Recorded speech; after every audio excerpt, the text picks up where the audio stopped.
Good day to all our viewers, and once again, thank you for joining us today as we discuss the future of payment technologies.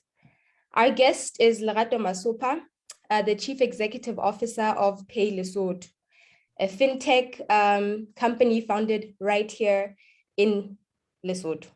Lerato worked at Tswane University as a part-time lecturer. He then served as Nabitone Connect as Chief Information Systems Officer and is currently a lecturer at Botho University and pursuing his doctorate at Tswane University of Technology. Welcome and thank you for speaking with me today, Mr. Lerato Masupha. Hi, man. It's such an honor to have you with us today.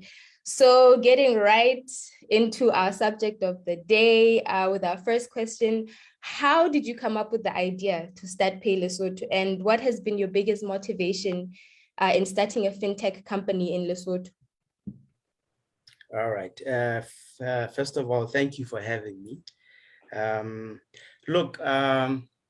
The idea behind Pay Lesotho actually started around 2016, 2017, right? So at the time I was working for a company you've mentioned here, Nabitone Connect.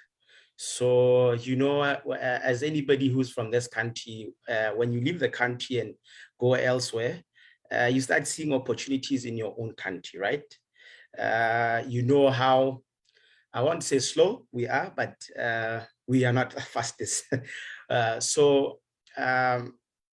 I saw those opportunities when I was that side that there's a lot that we are not doing in this country, especially in the fintech space. So yeah, I approached my bosses at the time and wanted a partnership with them in Lesotho. Unfortunately, that didn't work out. And this was in 2017. We registered a company in 2018, Nabitone Lesotho. But what we were trying to achieve with Nabitone Lesotho could not be done at the time due to compliance from our central bank. So yeah, the motivation in starting that was just seeing an opportunity outside Lesotho for Lesotho. Yeah, that's wonderful.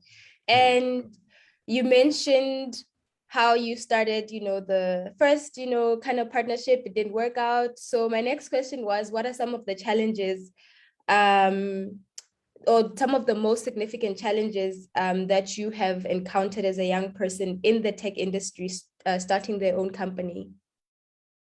All right, specifically talking about the fintech space, this is a very expensive space to be in as a company. There's a lot of compliance that goes into that. And just to clarify, we are not a payment provider because we are not licensed for that. But we are rather a platform provider for payment players. So we offer hardware and software for those guys, right? So one of the biggest challenges that we came across was the funding part. Like I said, this is an expensive space to be in. So as a startup, working from pocket, as you can imagine, that was very difficult. Yeah. Right. But another challenge also was the fact that, I'm an engineer by profession, by the way. You are a one-man team. So I don't have all the required skills in me to be running the show alone. So that was one of the challenges. I think the last one was just the fact that, when you want to work with these big players as a nobody.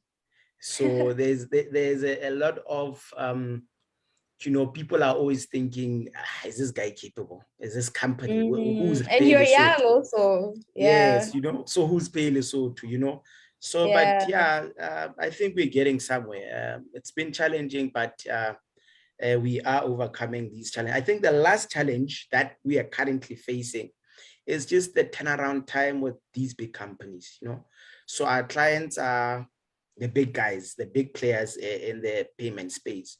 So for a small company that probably say, let me just put it this way, let's say I have 3 months worth of juice in my tank. Mm. And these guys will take a year just to reply or just to get to a point where we have sign off. So what happens in that 7 months where you don't have the money to pay for rent for the office, all these things that need money going around. So that those have been some of the challenges that we faced as Pay Lesotho.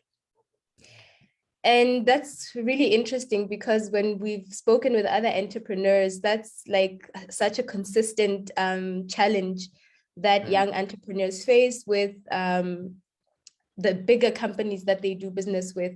How have you navigated around those challenges, like with, I guess, trying to make corporate companies understand, the need for, quicker turnaround times and, so that it doesn't impact your business? How have you sort of how have you navigated those challenges? Look, I think the first way, and this you can ask any of my clients, is just being persistent, I didn't have a better way of saying it, just making sure that, something is being done. If it's a contract, it has moved from point A to B, now it's going from B to C, just always, checking up on them, making sure that, something is done. But apart from that, I should say I am very privileged to have a family that supports me. So whether it be my parents, my wife, just family and friends around me that have made sure that, when things were tough, when I had to make a few phone calls, so they've made,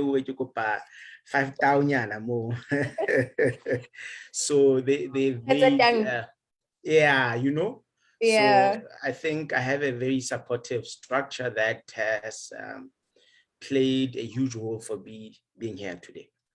That's amazing. That's really amazing. And also, you mentioned like a team, like, you being an engineer and not having all the skill sets that you require in order to make, success out of, your company. What other skills have you, in the fintech space? So you develop, the technology. What other people, or rather skill sets have you found necessary in building what you are building? Well, look, we don't have a huge team, but it's not a one-man show anymore. So as much as I'm an engineer, the skills that we needed were very specific to the fintech space. We have to integrate to a lot of these APIs and a lot of that. So I have a few guys that are helping me with that.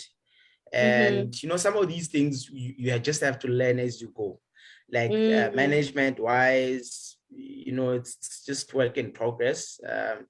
Here and there, you're doing short courses, trying to just always be up to date and just develop yourself. So I have people behind me, but more than that, we learn every day. Yeah, this is true, which is why at the American Corner, we offer online courses every Monday, because we understand that irrespective of the degrees that you may have, if you're in business, if you're an entrepreneur, or if you work, for a corporate company, you need to consistently be building those skills. So that is very admirable. So for your, like, do you have like developmental, like skills developmental sessions with your team, or is this kind of an individual, like they will go and do it on their own? Like I said, we have a very small team, so everybody knows what they need to do. There is a lot of dedication that goes out. I delegate a lot. So when it comes to the actual development, my team just get a brief and they know what they need to do. I focus on more on the business side, getting clients, making these deals and all of that. So I personally don't do development. I am a learner developer, but not by profession. It's one of the skills that, you have from school, but I've never practiced. But it's good Yeah. though that, you have a self-driven team that is able to deliver, when they have a task. Also, I think it's very important that you mentioned the support system that you have, your family having supported you, your wife having supported you, and your friends having supported you. I think that is a very important part of, building the industries that we want, and building ourselves, and ultimately building the nation. Like, we want to live in a country where we want to raise our kids, we want to have good schools, and in order to do that, we need good businessmen, we need, people that are good in government. And I feel like it's having a support system from home is such an important aspect of making sure that we are developing ourselves in a manner that is wholesome.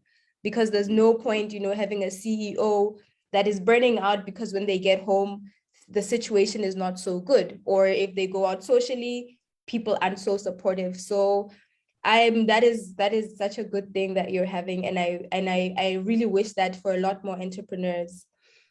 What do you think needs to happen for more young people to get involved in technology, specifically fintech? I don't think there is enough material, especially here in Lesotho, for a young person to just go online and read. If you want stats about companies in Lesotho, believe me, you're going to struggle. And I'm talking about stats that should be public knowledge. Our big companies, if you go to the central bank's website, you should be able to read about some of these players, some of the banks' numbers, and so on. But you will not get that information. The one that's there, you can't even make out what's happening. It's just talking about money and the stock exchange and all of that, So I think we need to have more material that is available, that is understandable to these guys, these young guys who don't know anything about the space. But moreover, to have guys like myself become big so that we can go back and make sure that the younger ones have something to learn from us, So if you look at our fintech space in Lesotho, it's dominated by the banks and our service providers, right? Whereas if you go to other countries, just neighboring countries, you don't have to go far abroad, just here in South Africa, you have companies that are called system operators. These are guys that have the same platforms as the banks. So you can have a transactional switch and you can do transactions, have POS devices that are able to interact with the banks. Here, if you want to do something like that, I mean, we've struggled since 2018 to achieve something like that because our culture in the space, the banks are still the banks and nobody else is playing in that space. So breaking in or getting into that space, if one of us can achieve, and I see the younger guys in the mobile money space are already doing that, this only means at least we can go forward, have people that are not the big institutions like the banks only in that space. This will also help out a lot for our development as for young people. That is correct, because I remember before the lockdown, we had a group of software developers that were doing basically an app where you could transfer money from Pesa to EcoCash. And everything was done like on their part. And I think they only needed like a code or something from one of the big, telecommunications companies in order to allow that transfer of funds between, the two telecommunications companies that we have. And so far, I haven't heard, whether they've succeeded or not, but most likely not, because it's not a service that is available at the scale at which they wanted to do it. So I think it's quite important to what you're saying in opening up the space a little bit more, because I mean, you guys have the skills, right? You have the skill set to open up the space more. And I think that the older generation needs to, kind of understand that these things are changing and they need to, accommodate the younger players that are coming in. And as a lecturer, what are some of the nuggets that you share with your students to encourage them to engage in building innovative solutions? Look, one of the problems that we have with our education system is that we are channeled to think like employees, and there's nothing wrong with being an employee. I'm just saying we just need to have a bit more information about other options if you do not want to be an employee. I mean, for you to be employed, somebody has to employ you, right? Somebody has to start something that you can work at, So I always try by all means to motivate for having an open mind. Just knowing that employment is not the only way. Yeah, Option. look at the unemployment rate in this country. So that is the biggest thing. And I always make sure you start small. Don't expect to have your honors degree and then it's right only then that you're thinking of starting something. I mean, I started my first business when I was doing my first year. This is back in 2007. So, and building from there, you start learning before you have to actually do the real thing, So if it's been almost how many years since 2007? 2007, 2017, that's 10 years, 14 years. Yeah. So if I am where I am after trying for 14 years, where are you going to be when you want to start, when you have to do the thing? Like you've done your honors, you are ready to start a family and you're only trying things out, it's going to be challenging. That's why most of us don't make it, Bobo. So I always try and tell them, if it takes for you to come here, observe what other students like. I mean, I sold components, electronic components for my fellow classmates. That's how I started my business. I used to go to Bloemfontein, just take a hike with one of my uncles that worked there every Friday. I used to drive with him. He drops me at Bloemfontein Central. I just walk around, buy electronics.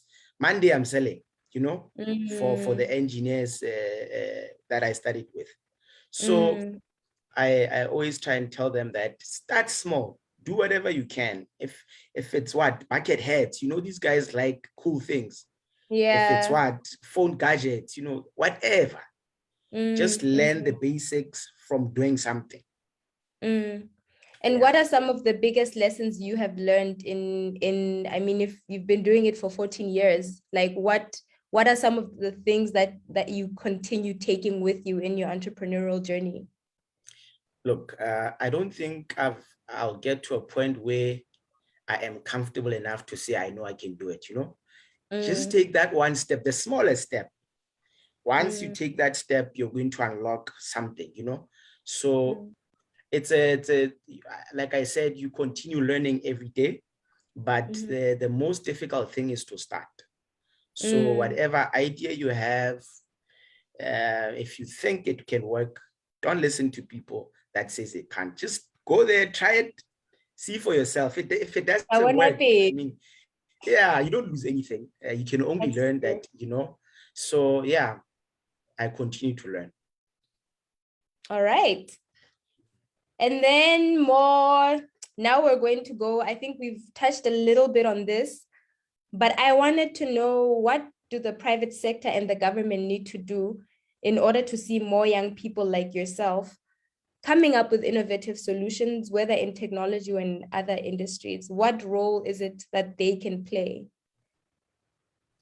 The first one, I think, which Econet did for us, is to believe in the younger guys, the startups, If these guys have the credentials and they seem to know what they're saying, give them a chance, I don't think you lose anything by giving somebody a chance.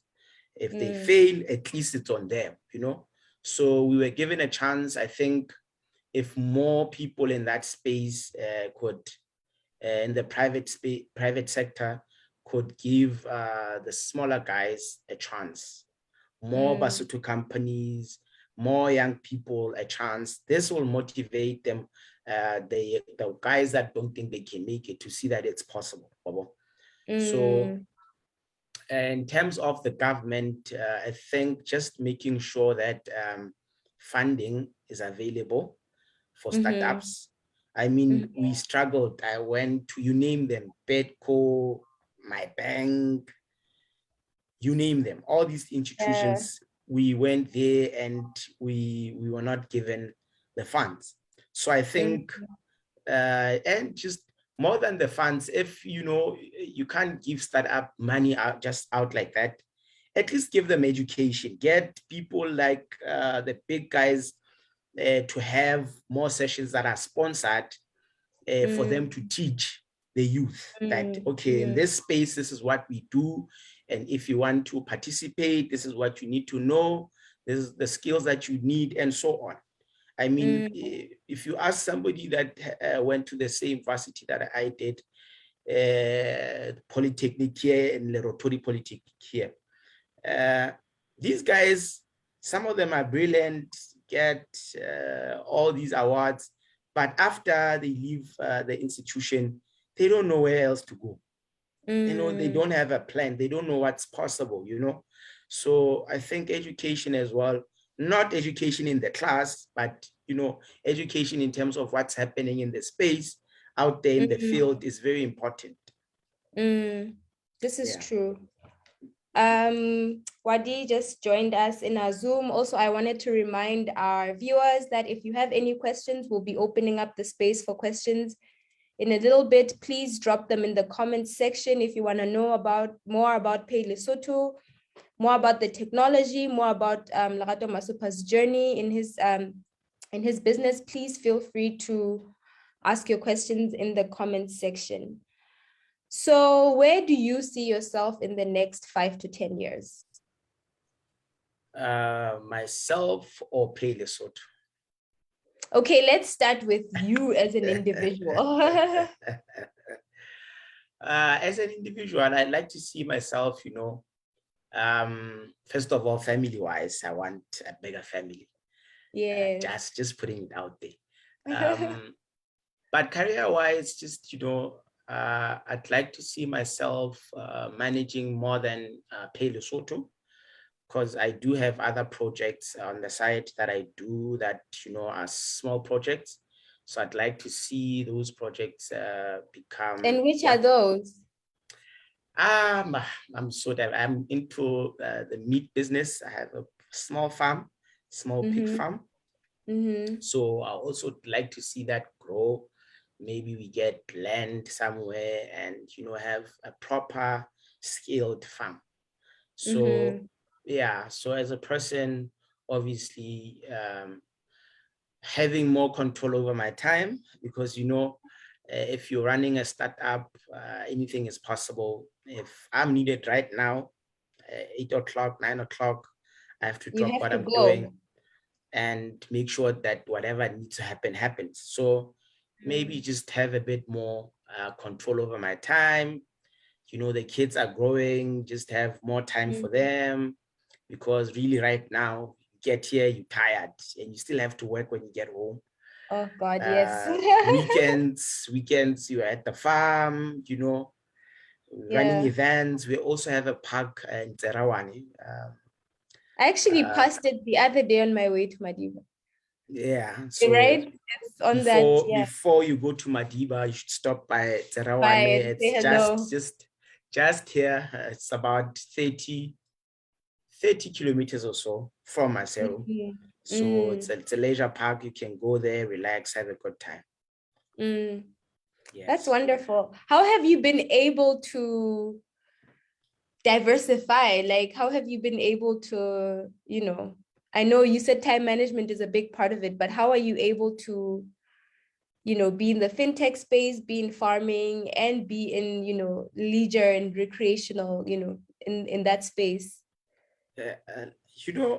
Like I said, if you take the first step, everything else just falls into place.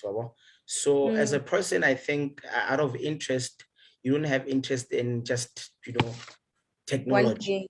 Yeah. So once you take your first step, I trust and believe that, you know, all these other things that are meant to happen, that you dream will happen, will happen.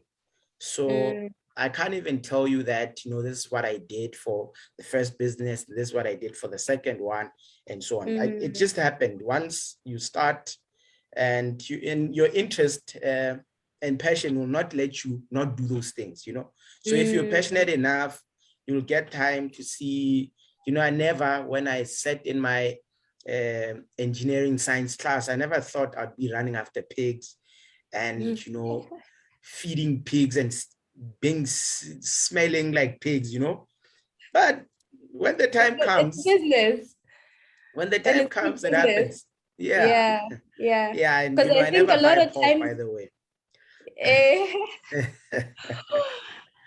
and a lot of times we glamorize entrepreneurship, right? You're like, oh, Yeah. I want to be a farmer, you know, because you see, you know, people wearing their boots and, you know, their farm shorts, and you're like, oh, this seems so cool. And then now you start thinking about the day to day, like you are literally like cleaning up, you know, Yeah. very unpleasant things. But at the end of the day, like if that's something that you're passionate about, and I mean, agriculture is a very, very, very important thing, especially for Basotho, using the land that is available, you know, so people can eat, so people can run businesses and feed their families. Like I admire, you know, how you've stuck, you know, with the different businesses that you have, and how you just keep going, like irrespective of the challenges that you encounter. And I think this is why it was important for us to understand what your plans were, you know, as an individual, because sure, you know, they're businesses, but these businesses are run by ordinary people that have families, you know, that have to manage their time between the businesses that they're running and their families. So I really appreciate that you've shared that with us. Now moving to where you see your company in the next 5 to 10 years. Pay Lesotho has to grow. Doesn't have an option, right? Not going to give it an option not to grow. So we would like to see ourselves not only in the mobile money space, but rather maybe we always use a term, one-stop shop. We want to become a one-stop shop. So for the guys in the banking space, we already have solutions for them, just that we were not exploring that as yet, because, you know, we need to be licensed for us to be doing such. But I see Pay Lesotho as a one-stop shop.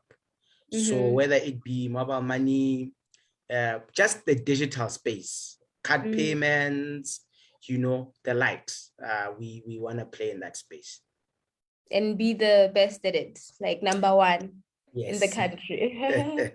I wish you well in that. I have no doubts that your company will soar higher.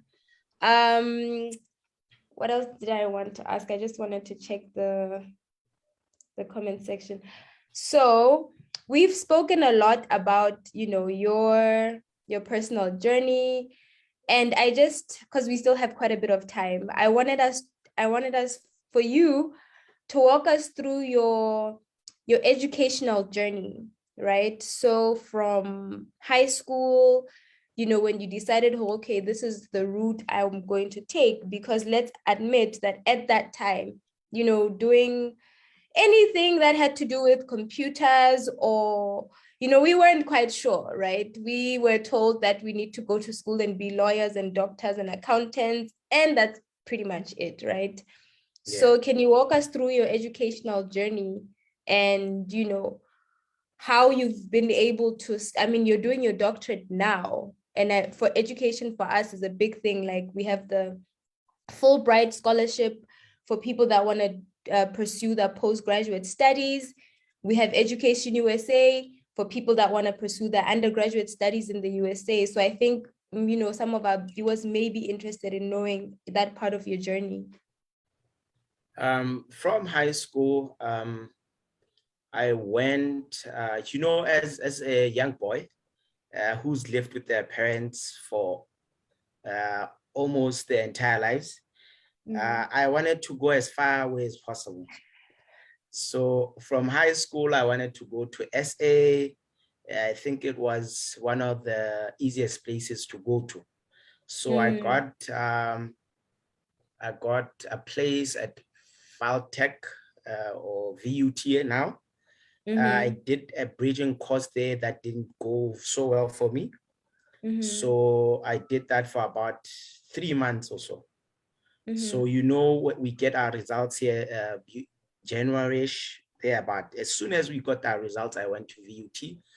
And the same year in 2007, July, I was back home. And my dad is actually now deputy rector at Lerato Polytechnic. So when things didn't go my way, he just got away from me. He's like, Chief, this is where you're going, and we'll see No what happens option. after. Yeah. So Yeah. I also got a place at NAL, but it wasn't an option for him. So I ended up going to Lerato Polytechnic, and you know, the only option that I could fit into personality-wise and in terms of what I like was computer systems engineering. So my dad is a mechanical engineer. So I didn't want to do mechanical engineering.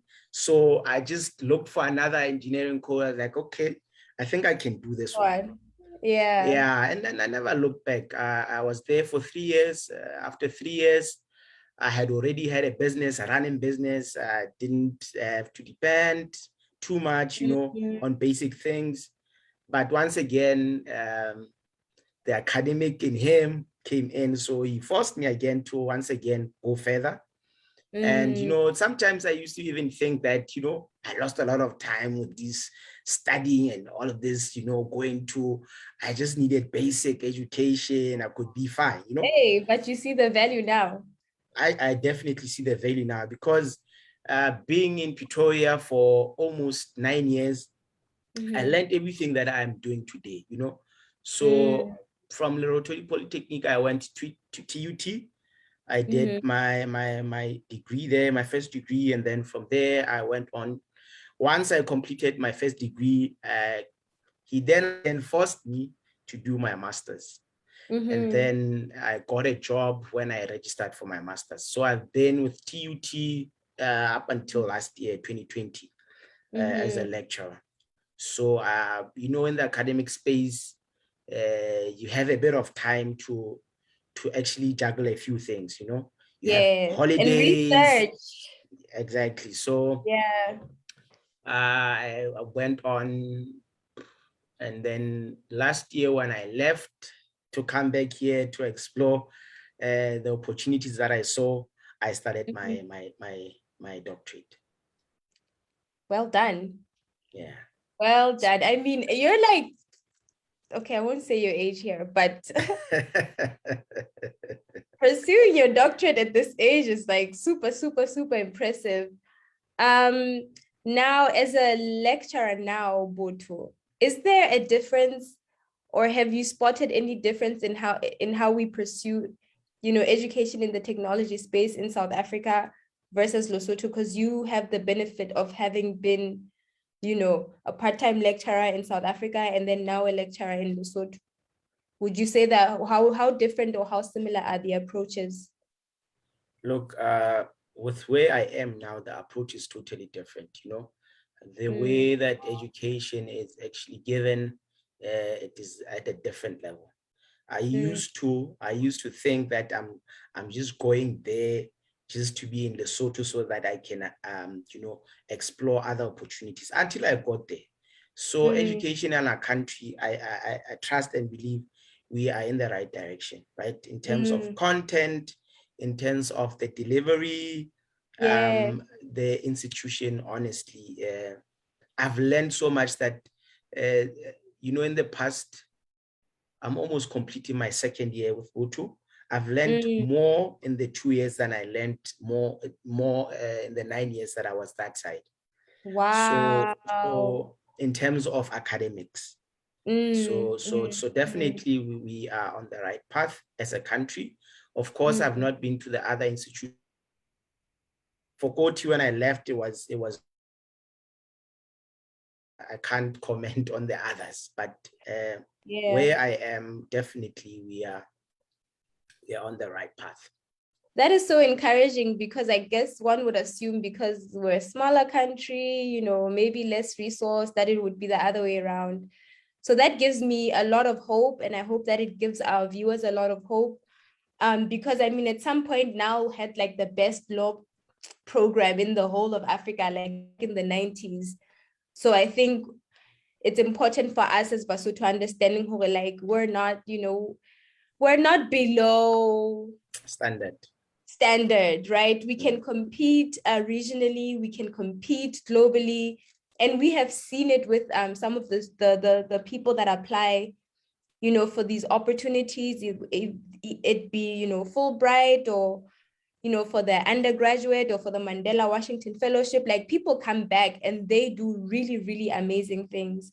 So I guess that also becomes a word of encouragement for our viewers to, not look at the current challenges that we have in the country and think that, hi, maybe rough, like we're on a good path.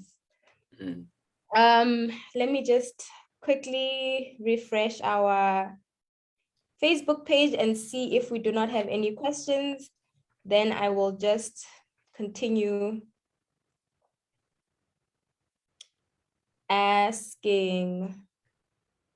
Wait. Facebook okay. Page and see if we do not have. Okay. Sorry. Okay.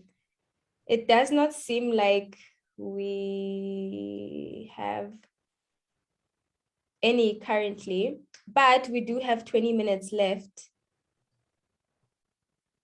So for someone who doesn't know, like, I remember when in 2016, I was doing my research paper in basically like informal markets, right? Like the informal market sector. And one of the things that I came across was Mbesa in Kenya, and how 40-something% of their GDP was from, informal trading, and from specifically, transactions that were done in Mbesa. And I was like, whoa, because when you look at, people that are hawkers, or people that, sell the stuff in the street, gastopong, you don't think that, is a huge contribution to the economy, until you actually quantify it, until an economist comes in and they're like, on a daily basis, this is how much money is flowing in this one space. Is that like, the informal sector in Lesotho and, financial technology, like, is that one of your, is that one of the things that you guys are looking at in terms of the solutions that you're building? Definitely. Let me just give you the numbers. Here in Lesotho, 30% of Basotho are banked. So by banked, I mean they have bank accounts and they are getting paid into those bank accounts, and they're actually transacting using those accounts, right? Do you want to guess how much percent we have on the mobile money side? If it's 30 for banking, I would assume maybe 47. Double that. So that should tell you something about how much the digital payment space, or mobile money to be specific, is contributing towards our country. So moreover, just the financial inclusion for us, this makes it even more interesting to be part of this space. If you go to Kuting right now, you go to Tabateka, and just count the number of people that have accounts there, bank accounts, you will see the number drops mad, right? Yeah. But if you ask how many of them have mobile money accounts, you will see almost everybody has the mobile money accounts. In terms of numbers, more than a million, 1.3, 1.4 million people in Lesotho have accounts. Mobile money. Yes. Because I know, like, yeah, that makes sense, because one of the biggest issues even with e-commerce is that how do you get people to pay online, because not everybody has a debit card. or credit, Yes. let alone a credit card is like for rich people, like super, super rich people. And in other countries, that's like such a basic thing. Yeah.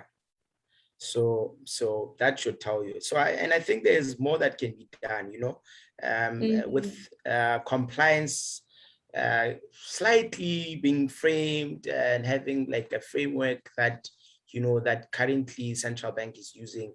I am positive that we can only grow from those numbers that I told you in the mobile money space. I mean, we're trying by all means to have a relationship with all the players. We are almost there, just finalizing one or two things with some of the big guys. But, like we said, we want to be a one-stop shop.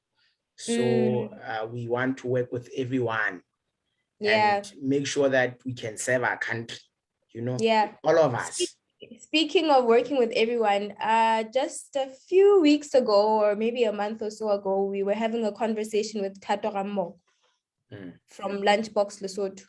Yes. And he basically mentioned, when we were talking about, informal markets, we mentioned the taxi industry as like, I mean, sure, now that we have, imported cars, like people actually can buy, are mobile, like they have their own cars. But before then, like the taxi industry was, how most people, and even now, like most people rely on public transportation.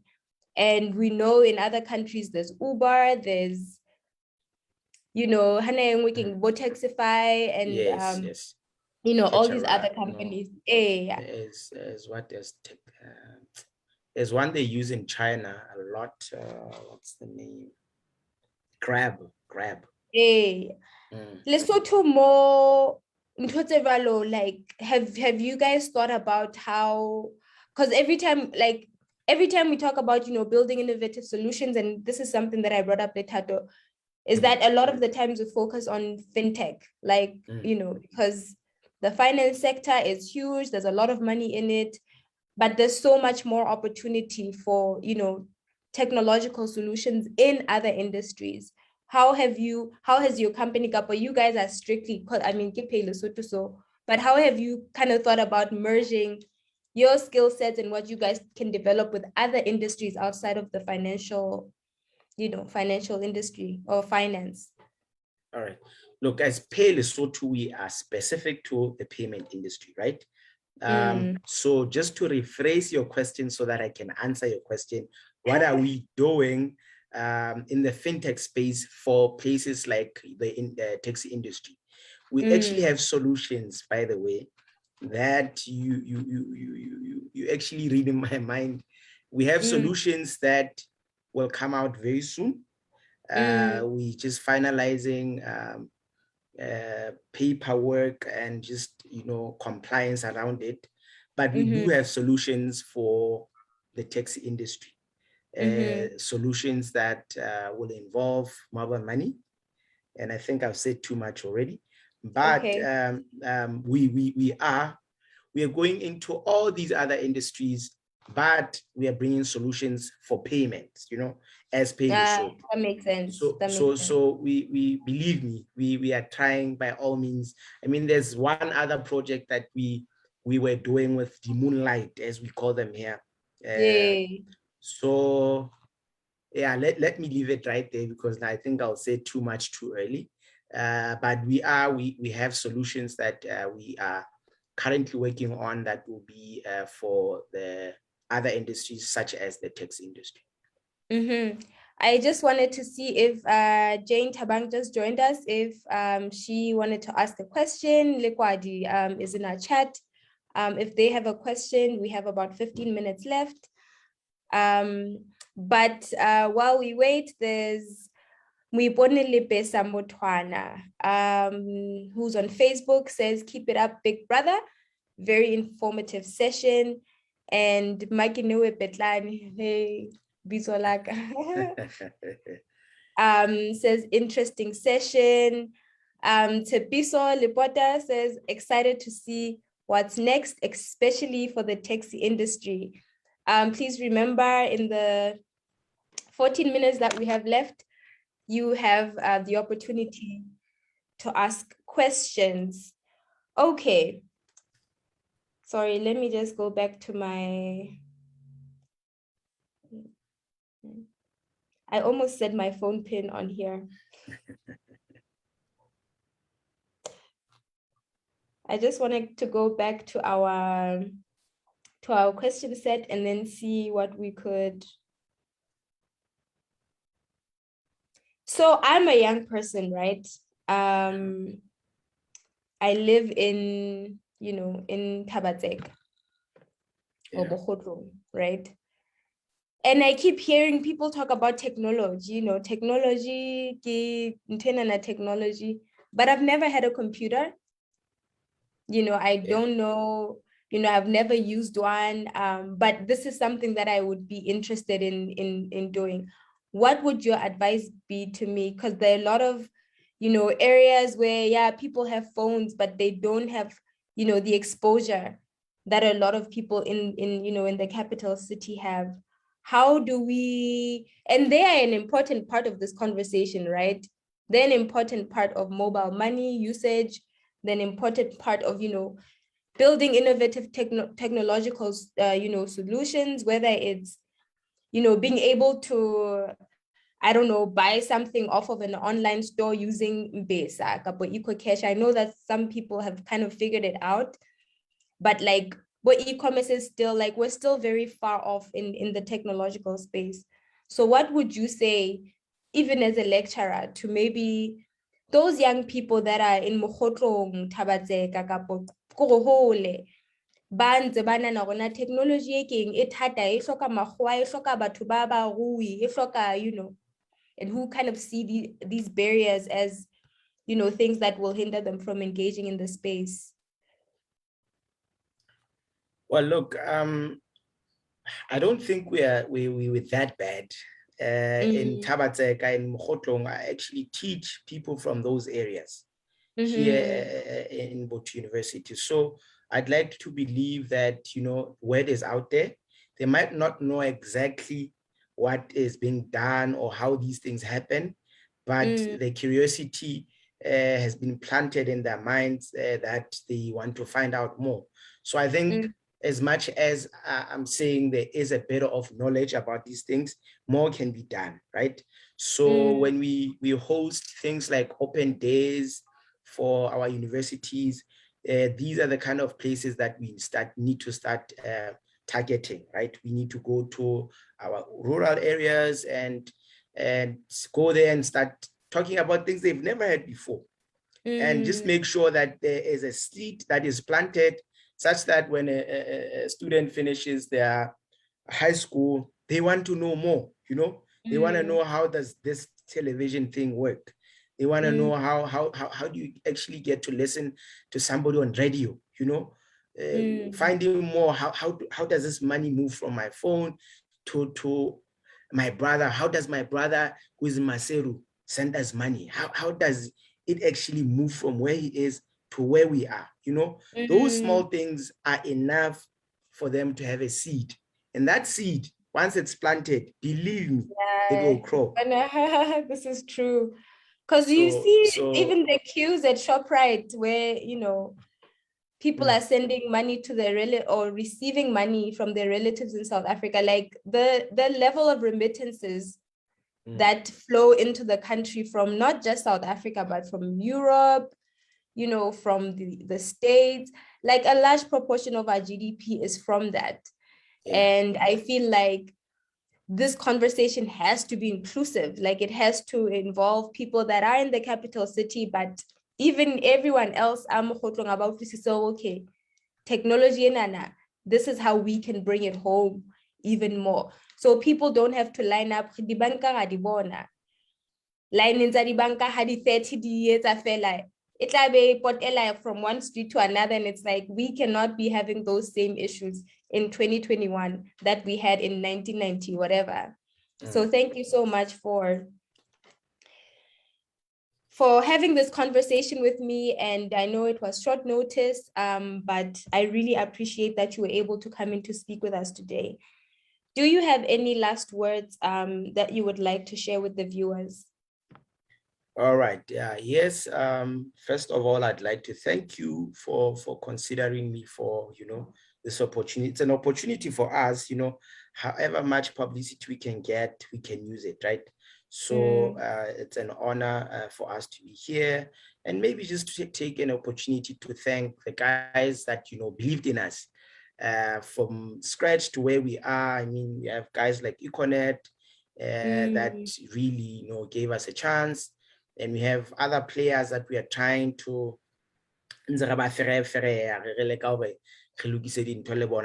saying to them, if anybody's watching, guys, we are ready. Come on, we are ready, So yeah, thank you for having us. Thank you to everybody who's contributed for us to be here, our families, our friends, people like yourself, everybody, people who mentor us without knowing they're actually mentoring us, we've got such as well. So thank you to everybody, and God bless Lesotho.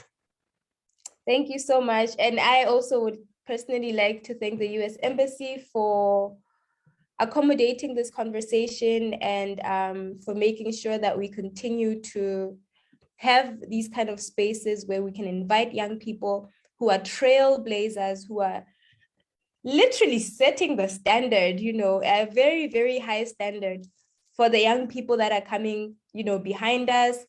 I really, really do appreciate the support that has been given to young people and look forward to having more of these conversations.